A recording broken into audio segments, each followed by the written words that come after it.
Bienvenue à Fontainebleau pour cette 7e saison du festival Série Series. Nous avons rencontré Angela Soup et Sarah Mertens, créatrices pour la série en développement HP.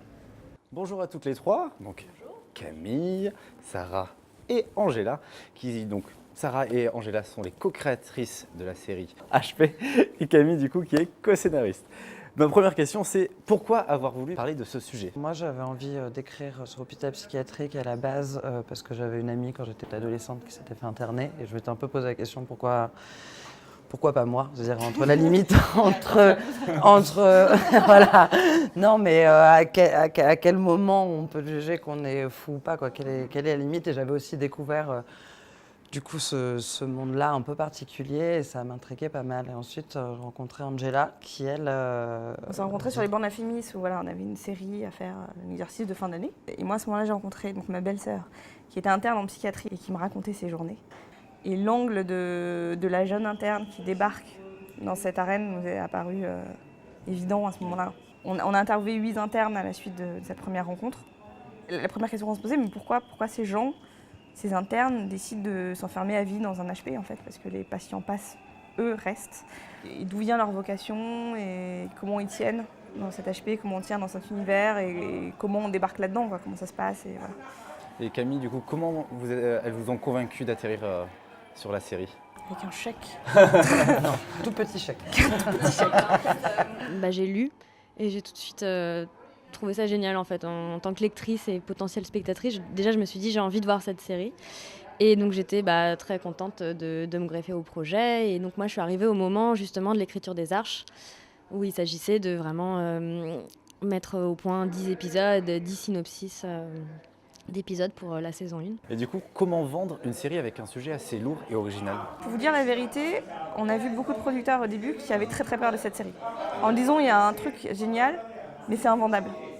Qui était très perturbé surtout par le ton drame, comédie et qui ne savait pas dans quelle direction forcément partir avec ça.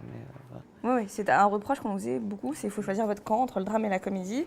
Et la productrice qu'on a rencontrée, donc Christine de Bourbon-Busset, était la première à nous dire « Ah mais non, mais c'est parfait, c'est ça qui est génial, c'est ce mélange de tons. » Donc on y va comme ça. Et dans les extraits qu'on a pu voir, il y a une vraie volonté de ne pas tomber dans le pathos. C'est aussi un moyen de décompresser du coup. Ce qui nous a beaucoup marqué dans les interviews qu'on a fait avec les internes, c'est qu'eux en parlent avec beaucoup d'humour. Et pour eux, l'HP est une sorte de cocon. Et il y en a même un qui nous a dit « Quand je pars en week-end avec des gens normaux, ça me saoule, je suis trop content le lundi matin de retourner à l'HP. » Ça nous a vraiment marqué. Et c'est vraiment le point de départ de ce ton entre deux. C'est-à-dire que ce n'est pas un ton qu'on a plaqué sur un univers en disant « On va le traiter comme ça ». C'est qu'on a raconté les choses telles qu'elles étaient. On a tiré des fils qui aussi sont pas les plus drama qu'un HP. On sait aussi très bien ce que ça peut contenir de vraiment plus difficile. Après, c'est un angle qu'on a pris, mais qui n'est pas non plus toujours ultra drôle. Mais oui, pour autant, on ne s'interdit pas du tout les sujets graves. Au contraire, c'est même moins une comédie que ce qu'on aurait pu croire. Enfin, c'est vraiment un vrai mélange des tons et des genres. Il y a une idée assez générale, comme quoi dans les hôpitaux psychiatriques, les patients sont dépourvus d'humanité, puisqu'ils sont totalement bourrés de médicaments. Est-ce que justement, avec la série, il y a une volonté de redonner un petit peu une bonne image? Il y a une volonté de comprendre la folie, de la faire comprendre aux autres. Ce que nous ont appris les internes, c'est que la limite entre la folie et la normalité était très très très très fine. C'est vraiment là-dessus qu'on joue en saison 1. Enfin, c'est vraiment notre axe de travail, sur cette frontière qui est très ténue. On peut tous basculer à un moment ou à un autre dans notre vie. On sait que 5% de la population séjournera un jour en HP. Et une phrase très jolie que nous disait un des internes, c'est dans ces 5% qu'on trouve les 2% de génie. Voilà. Et puis de faire des portraits d'individus aussi. Enfin, c'est des personnages à part entière. Même si on entre du point de vue des internes par le personnage principal qui est Sheila, finalement c'est une série très chorale et les patients ont des rôles comme le personnel soignant, quoi. Et c'est des individus et des portraits. Et justement, les personnes qui sont formées généralement, enfin dans les extraits qu'on a vus, ils sont un tout petit peu dépassés des fois par les événements.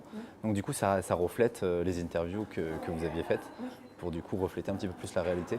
Clément, qui est notre consultant psy, nous a raconté son premier jour en HP où on lui a jeté une blouse à la gueule en disant « Vas-y, on est en sous-effectif ». Il arrive dans une salle d'attente où il il y a un bipolaire, un kleptomane et un autiste qui se courent après, et il faut qu'il gère le truc, et c'est son premier jour en HP. Voilà. Et, enfin, nous, on imaginait que, par exemple, pour faire un entretien d'admission à l'HP, il y avait un formulaire, une grille, des trucs à cocher, et pas du tout, c'est très intuitif comme métier.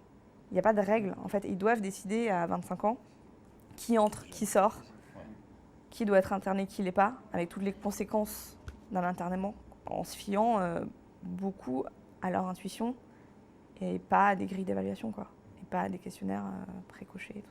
Et ça nous a impressionnés. Et c'est pour ça que c'était intéressant aussi de rentrer dans cette série avec une jeune interne, c'est son premier jour. Et en fait, elle découvre en fait en même temps que le spectateur. Donc c'est une entrée dans la série et dans un univers en même temps qu'elle, même si elle a été quand même formée pour ça. Mais il y a la découverte en fait, et on voit à travers ses yeux. Et forcément, au début, elle va un peu se foirer, quoi, parce qu'elle n'a pas encore l'instinct qui est assez aiguisé, quoi.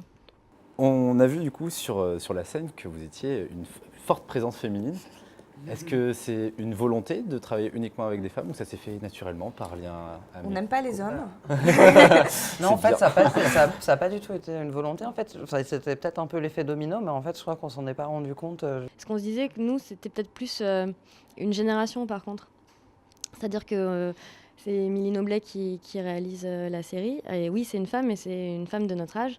Et elle vient du court-métrage. Enfin voilà, nous aussi, on a réalisé des courts-métrages. Angela, elle a fait de la web-série. Émilie avait aussi réalisé des épisodes de Loulou.